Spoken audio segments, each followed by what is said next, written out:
You guys are so Good mean. morning. Good morning, everybody. Yeah, welcome back to the show. This is episode 367. I'm sorry, 367. Mike got me all thrown off. What did I do? How you doing today, guys? I was doing great till I got in here and everyone started attacking me. Derpy just said you look depressed when you turned on the camera. I said you were depressing me, and then you pop in, and he said, "You talking about me?" And we said yes, and you know, nothing out of the ordinary. You guys are so rude. But we are back. Good morning. How you doing, guys? Doing great. I am doing great. I'm pumped. We had some things happen yesterday here. Of course, everyone's right now is talking about the signing of Quan Alexander. I do believe he passed his physical as of about an hour ago. Yeah. The Steelers Twitter posted it. It's official. They reached a 1-year deal. Quan Alexander, again, if you haven't heard, Quan Alexander is a Pittsburgh Steeler. He is added depth to that inside linebacker room. And you know what? This would be the one spot that I would say that we have to, throw something in there just to add depth a little bit. You do have your Tanner Muse. You do have your that Matowitzki. But you know what? When it comes down to it, it comes down to talent. I mean, this guy, he's proven talent. But also, there's some issues. I mean, Quan Alexander was drafted in 2017. He's already torn a bicep. He's already torn an ACL. He's already torn an Achilles. I mean, he's basically his whole career has been recovering. I mean, this is certainly a concern. But for a depth guy, I don't know. What do you make of it, Mike? I like the signing. Like you said, for a depth guy for right now, because you can figure our the starter's got to be Cole Holcomb. Our veteran. And oh my God, who's the other guy we just signed? The guy from Miami, Landon Robinson. Excuse me. Yeah, Landon. So you figure if those who are going to start, one will be that that super sub, that backup. If one goes down, he'll be right there. And yeah, he's had injury concerns, but you look at his stats. I mean, he's been productive everywhere he's gone. But later in the it seems like the second half of his career, man, the injuries have been becoming more and more frequent. And that's what frankly, that's why he was still available, and that's why we're able to get him at a cheap rate. Yeah. But if he can come in and be effective, you limit his stats, you limit the chances of injury. So, I mean, is this just basically become another TJ Watt situation? The guy's going to come in, he's going to give you everything, he's going to put up decent numbers, but you just may not have him all season.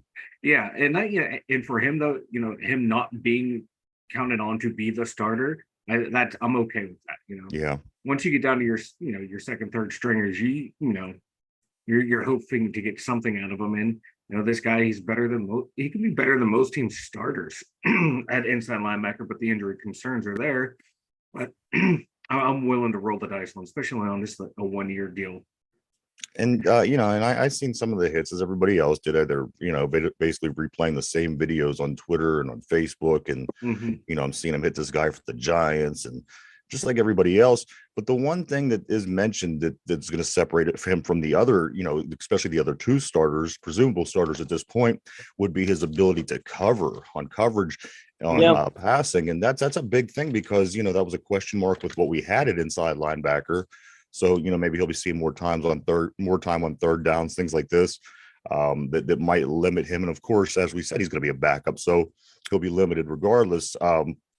You're right, Mike. I like this signing. It's at this point, everything that we did and we put into this team through this off season, I think this is a nice cherry on top. Oh yeah, it is. It's like the videos, man. A lot of those videos showed he's not afraid of contact. I saw a couple where he was running into the lineman, knowing he's not going to get to the back, but just willing to try and blow up the play any way he can. And that's like, yeah, he didn't get the tackle, but he disrupted the play and allowed everyone else to swarm in and make the tackle. This is a guy, he's not afraid to put his nose in there. He's not that big, like 6'1", 227. Now, that's not a big thumper linebacker, but it's someone, you look at his career tackles, man, he has 590 total tackles, over 340 solo tackles. He flies to the ball and he's not afraid to get in there. And he's not just a coverage linebacker. He can do it all. I'm excited, man. No, it's just more depth in that position. Now that he's there, you feel more comfortable with your top three. Do you feel a little less confident in Mark Robinson? No. And I mean, what he's going into his third Second season. This is his second year. I mean, what's the holdup with him? I mean, I mean, we're pros. We're in practice every day. It's your job. So I mean, you're basically working 24 hours a day on your job to some degree.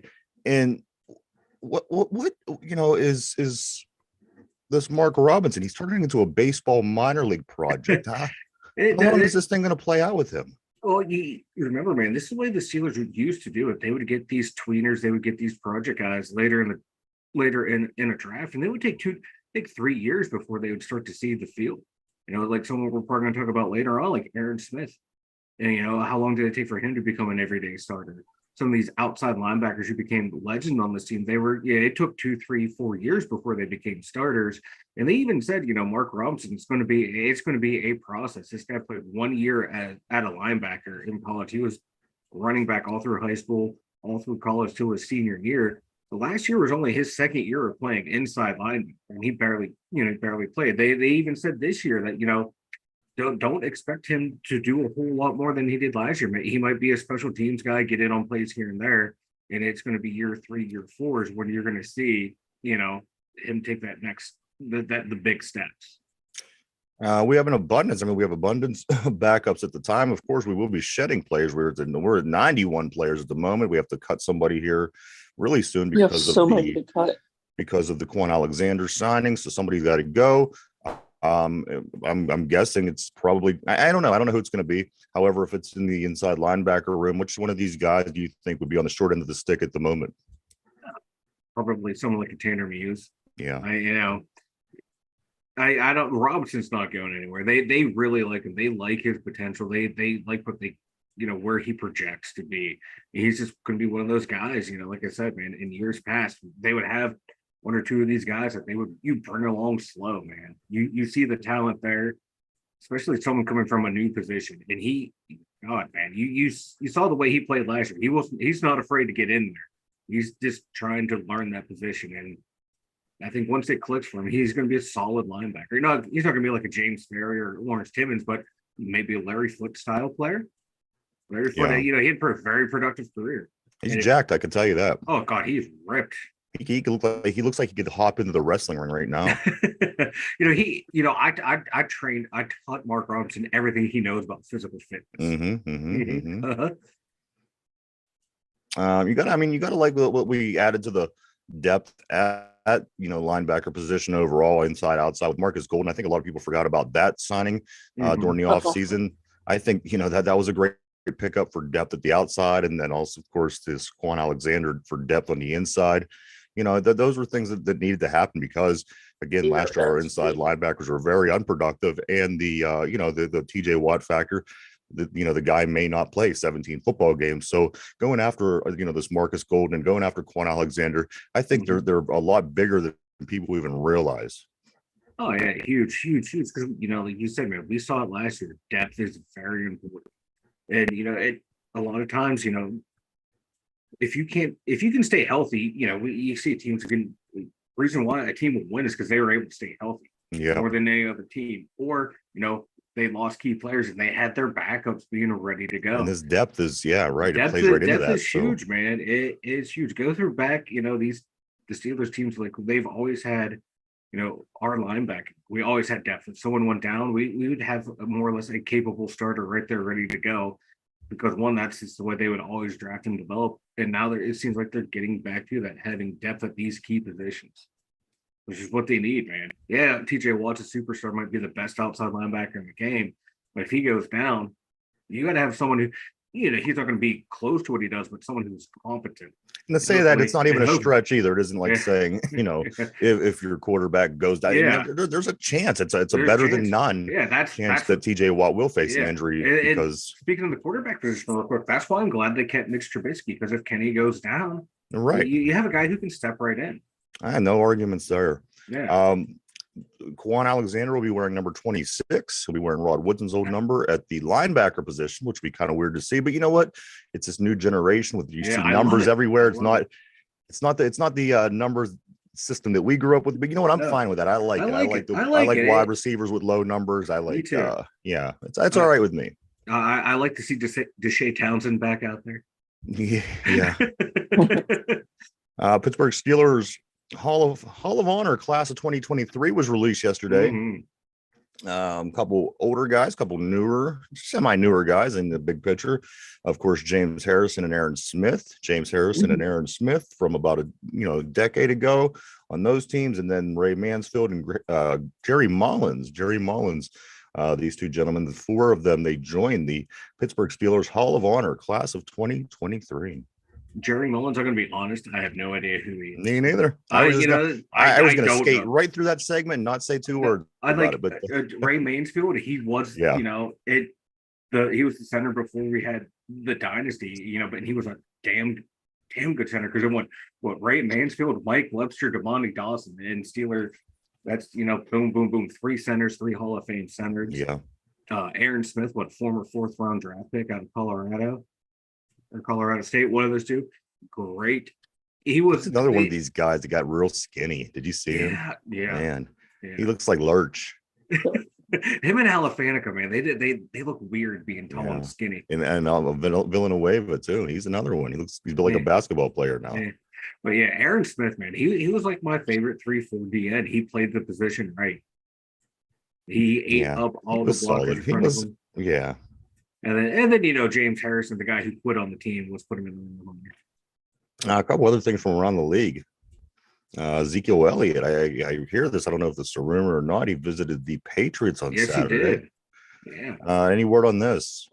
He left without a contract, but the talks apparently went well. And him and Mac Jones were out having dinner afterwards. So either trying to do a little recruiting, or like, hey, it didn't work out, but still, man, hey, let's just go out and get dinner. So let him eat. To me, I think he's washed at this point. I think you can find better backs than him. He's that guy who had his career was really good. Like when he was healthy, my God, the dude was amazing. But then he just couldn't. I don't know. He just lost his ability, man. He looks like that guy who got chunky. In the same division, the Dolphins signed Eli Apple to a 1-year deal. Of course, the quarterback, the ex-Cincinnati Bengal, due to the Jalen Ramsey injury, which, glad that burden didn't fall on us. Bring Jalen here and go with a bunch of money and then lose him. So there you go. You got Eli Apple playing on that Miami defense. That's a huge drop, though, going from Jalen Ramsey to Eli Apple. Eli Apple, oh, Lord, he's terrible. And see, that's the difference between other teams. They don't. The Steelers and other teams and other organizations, and why they're so consistent. They think of that and not paying players like that. An incident happens like that. What happened with Jalen Ramsey? How did he get hurt? I'm just saying, someone gets hurt like that in training camp, and then you got to pay them all that money. That's why the Steelers are consistent. Well, we paid TJ Watt a lot of money. He missed 8 games last year. I know, but they find ways to get players that you don't have to pay them that much. I'm confused at what you're trying to say. We sign players and they get hurt. It happens to every team. It's the risk you take. P on the board saying they're consistent at what they do. P on the board said washed or not. Zeke was always been a weirdo. I agree. Ezekiel Elliott he was a weird dude. I even thought that in college. I thought this guy's strange. There's just something weird about him. Nonetheless, he was fun. He was interesting to watch in his first few years in the league. And then, as everybody said, he just he just didn't pan out. And I think Dallas killed him. I think he might have been able to do other things in other cities and other uniforms, but I don't know what it was about Dallas. But Dallas, I think he should have probably made the jump somewhere else a little earlier in his career. Finally, in the NFL news, Magoo is back, of course, over in Green Bay. He is killing it. I'm talking about the MVP of the USFL, Alex Magoo, the quarterback, the MVP of the championship, the MVP of the season. He is killing it in Green Bay camp, while Jordan Love isn't quite killing it in camp. I think that I, you know what? At this point, I don't know. What do you think is going to play out between Alex McGough and Jordan Love, who never really won that position? Well, he was stuck behind Aaron Rodgers. Right. Yeah. Well, I think right now. I mean, this McGough's a gamer. He's a ball player. He is, yeah. I think though. I think Jordan Love will eventually be the starter. It's still early in training camp. He has the advantage of knowing that offense, knowing everything. So I think it might just be a little bit of nerves of him being the guy right now. Yeah. That it finally came. That how it is. Like you finally get what you wanted, and it come, and you kind of like you fumble the situation at first. And it could be that just you think you're ready for it. It gets there, you're like trying to learn your way through it. I think Jordan Love will be fine. But I think it's going to come down to on the field is Jordan Love. If he goes, because again, he really hasn't done anything besides backup Aaron Rodgers. So it comes down to a competition between him and Alex McGough. It just depends on how loyal Green Bay wants to be. Yeah. Some teams are like, well, this is our guy. We're going to be loyal. We're going to stick with him.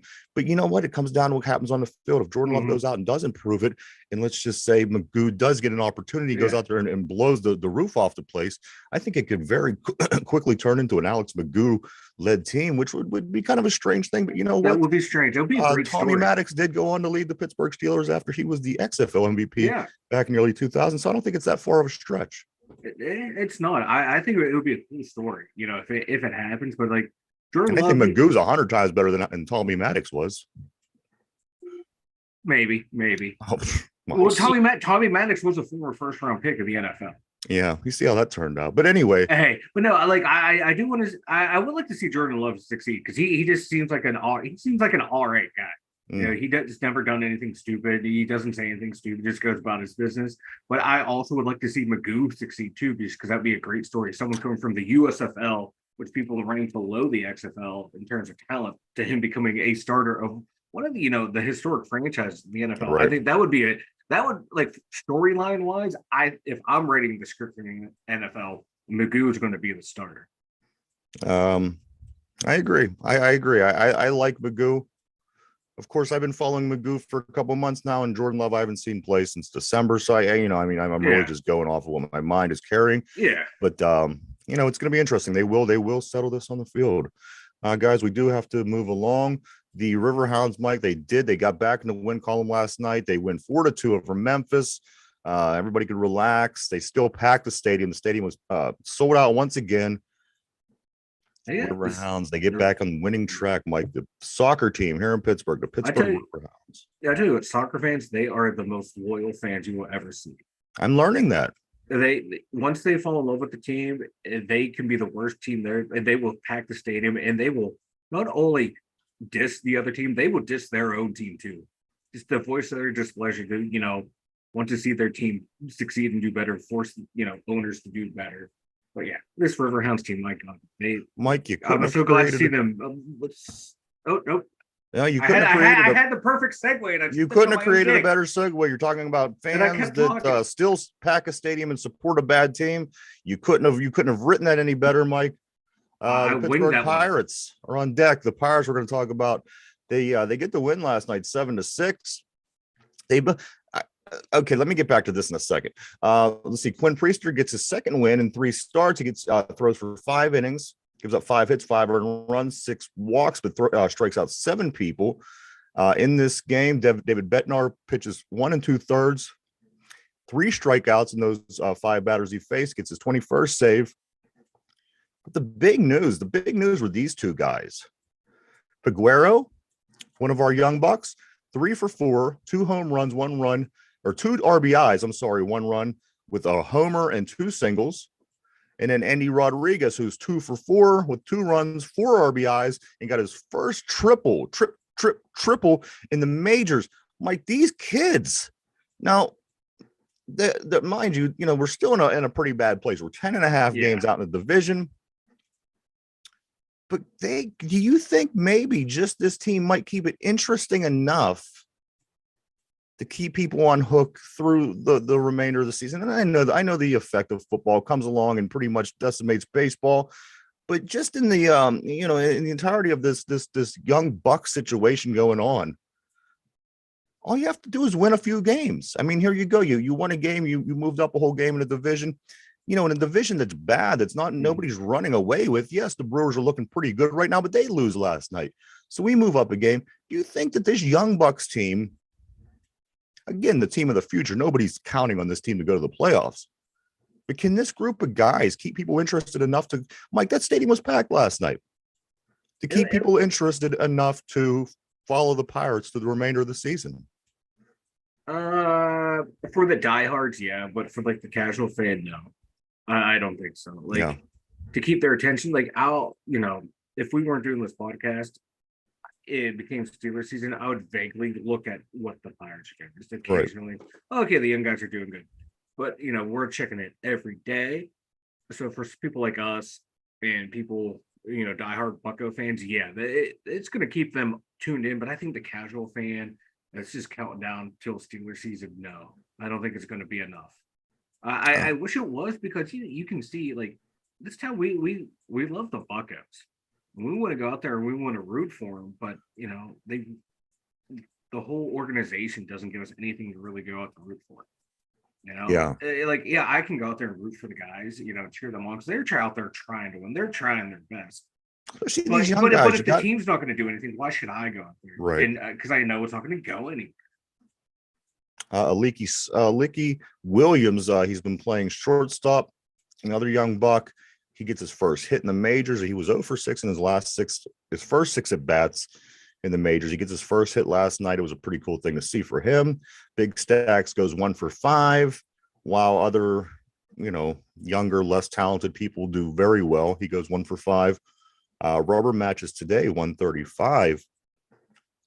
It looks like the matchup is going to be this, Mike. It's going to be Dick Mountain, still on the team at this moment. He's still a Pittsburgh Pirate with a 7-10 record, a 4.82 ERA, and 97 strikeouts on the season. He's going to be facing Christopher Sanchez, who's 0-3, but surprisingly only has a 2.98 ERA and 38 strikeouts on the season. I know this is basically the same question, but do the Pirates, if they win this game, they won their first series of July against San Diego. If they win this game, again, does it keep the diehards and people who are interested in the Pirates, does it keep any hope? Does it keep you pulled in? I just, every series I say this and then they lose, and I say, oh, there's a rubber match. If we could win this game, then they lose. So, I mean, are they going to give us anything, or do you think that, like I said, basically in another way of asking the last question I asked, is there going to be any reason to watch this team over the next 5.5 weeks? No, because they're not going to make any move at 10.5 out. The only way I think they can draw people's attention back in is if like one of these young guys gets really, really, really hung, where like kind of way like Odin Cruz was last year, when they called him up, like, oh man, if he was playing the whole year right now, he would have like 25 home runs. He'd be on pace for 40 home runs, kind of like that, but we don't have, these guys are, they have potential, but they don't have like that type of potential. They're not like that freaks, Henry Davis had that nice gun down from the outfield, but that's just not going to be enough. None of them are like that total package of like, oh wow, this is like a Bryce Harper type of guy. This is like a young Andrew McCutchen. So there's not going to be enough to like a storyline to really pull your way to keep your attention constantly. Maybe every couple of days, like, oh yeah, that's cool, and then okay, let's go back to the Steelers. It's just not going to be enough. There's not going to be. I don't even think there's a team performance or an individual performance that's going to keep everyone's attention onto this team long enough, till the end of the season. Now, like I said, man, the diehards will stay, but everyone else, hey man, it's Steelers season. It's just the nature of the beast in Pittsburgh. The one thing I did like, there was a couple of things that I liked during this game, but the one thing that I did like that I thought that was pretty entertaining that was outside of baseball, Derby was actually sending me stuff this morning. I did catch it last night while I was watching the game. During the game, on the scoreboard, they kept putting up these interesting little tidbits of information. Philly, we're playing the Phillies, So on the scoreboard at PNC Park, at one point, they decided to put up the Pittsburgh Pirates have 5 World Series. The Philadelphia Phillies only have 2. Later on in the game, they decided to put up the Pittsburgh Steelers have 6 Super Bowls. The Philadelphia Eagles only have 1. And finally, you got the Pittsburgh Penguins have 5 Stanley Cups, and the Philadelphia Phillies or Philadelphia Flyers only had 2. I thought that was pretty cool. I thought it was a Baltimore, kind of something like what Baltimore would do to us. But being that it was Philadelphia, I found it fun. I found it entertaining. That's a good troll. What's that? That was a good troll. It was a good troll. Absolutely. That might have been my favorite part of the game. Anything to troll over the, Philly. Absolutely, man. 1976 was like their last cup, wasn't it? Yeah, I think 75 with the Flyers. Like yeah. Like Madden, like your boy Madden always says, have you seen the Flyers win the Stanley Cup? I just wanted to see that reaction. I just every time I think of his face, it's just like want to vomit everywhere. But that's besides the point. That's why I say it. He's okay. He's just move on, right? Just move on. Mike, why don't you go tell everybody about the website? Oh man, this half hour flew by. 2dumyinzers.com.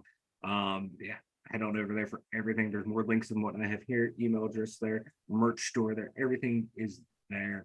Go back through definitely on the YouTube channel to see the evolution of the show. To see how much better looking I get from episode to episode. Oh, sorry. Was that out loud? You have a mute button. I know I do. Yeah. If only I had the mute button for you, that would be the best part. Fair enough. Right. Trivia of the day. Trivia of the day is going to be the final Philadelphia Phillies trivia for the week. I don't know if you guys are going to know this one. It's kind of a difficult question, but if you know, you know. If you don't, you don't. But if it gets to the point where you have absolutely no clue, just let me know because I will give you the options. You guys ready? You ready for some Philadelphia Phillies trivia? I'm ready. All right, here we go. What other name did the Phillies play under during the 1944 season, which I assume would be World War II related? Of course, you remember the Steelers and the Eagles being the Steagles. Which name did the Philadelphia Phillies play under in 1944? Think that one over, guys. In just a moment, let me know, and I'll give you choices if you'd like. We are live 7 days in a row, 7 days a week from Monday to Sunday, every week, 11:30 right here, 11:30 a.m. right here. And if you would rather listen to the show in podcast form, the live show that we do, the brand new show we do every single day gets uploaded over on Spotify at 8 o'clock in the evening every day. So you can go over to Spotify, listening to a podcast form every day, readily available, everything you need. All right, fellas, the question of the day is this. What other name did the Philadelphia Phillies play under during the 1944 season? You guys have a guess, or do you want me to give you some options? I have some options because I haven't drawn. I have a confident guess. You have a confident guess. Ooh, all right. Let's hear Derby's confident guess. Let me put the options out there for you, and then we'll hear Derpy's. We'll go first. Are they A? Are they the Wizards? B, the Black Mambas? C, the Whales? Or D, the Blue Jays? I'm looking for who the Philadelphia Phillies played under. What name did they play under during the 1944 season? Options are the Wizards, the Black Mambas, the Whales, the Blue Jays. P on the board says the Cavalry. We'll give you another moment on that, P. Yeah, Wizards, Black Mambas, the Whales, the Blue Jays. I'm going to start with Derpy. Derpy, who do you think it was? Was it the Wizards, the Black Mambas, the Whales, or the Blue Jays? Now I'm stumped because I thought it was the Athletics. But it's not. So I'm going to go. Or you could take what P picked with Cavalry. I'm going to go.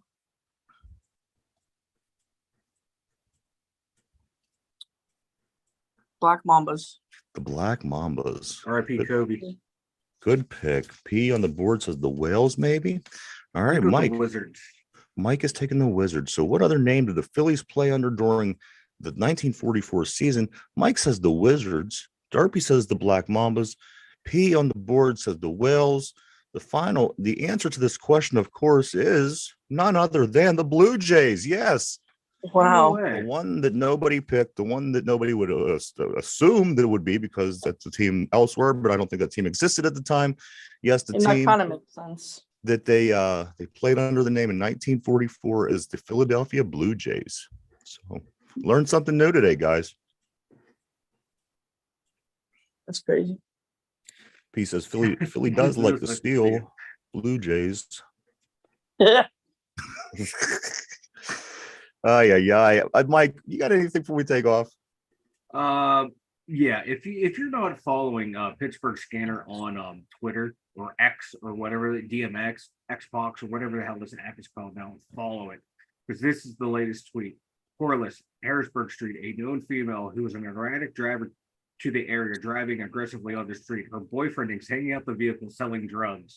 Area hazard that a disabled firefighter is nearby and aggressive towards police and may have a gun. There's a lot going on in that street right there. Why do I get that? Why do all of a sudden people get this? I never followed that. I get that too. It is like the greatest Twitter account that, and it's always weird. It's always these weird situations. Stuff. Yeah. So yeah, even if you don't live in the Pittsburgh area, follow that scanner. It is great. Derpy, what do you got, man? I got two things. Yeah. Steroid 7. 162. 162. No, bring back the Steelers fight songs. Okay. This year. Well, like the polka? The polka and the Here We Go. You like the polka, huh? Yeah. All also, right, stop doubting Tomlin and stop hating him. Well, he's got to win. They got to win. Got to win. Got to win when it matters. The fact of the matter We haven't is stayed this. healthy. The fact of the matter is this. I mean, he has been there. He's he's had early success. He's kept his team above water. These are all good things, but again, what have you done for me lately? I think that he's due for some kind of win. He has to win something, whether it be a playoff game, whether it be a couple playoff games, or whatever the case may be. Is he going to be on a hot seat? I don't think he's going to be on a hot seat, but No. I think, for people to really start supporting Mike Tomlin and getting behind him and calling him one of the best coaches ever, which people in the media are doing, but the fans of Pittsburgh were still kind of skeptical and with staying back a little bit. I think people want to see something won naturally before we could start saying those kind of things again. But if he wins, all praise for me. That's fine. We need to win something. So what I do have here for the day is 12 more days to preseason, guys. 12 more days till we play the Tampa Bay Buccaneers. 42 days till we play the 49ers. It is getting unbelievably close. I cannot wait. But if that's everything for you guys, that's all I got, boys, for the day. For Derpy, Big Mike, myself, 2 Dum Yinzers. Everybody have a great Sunday. And we'll see you first thing tomorrow. Have a good one. Deuces.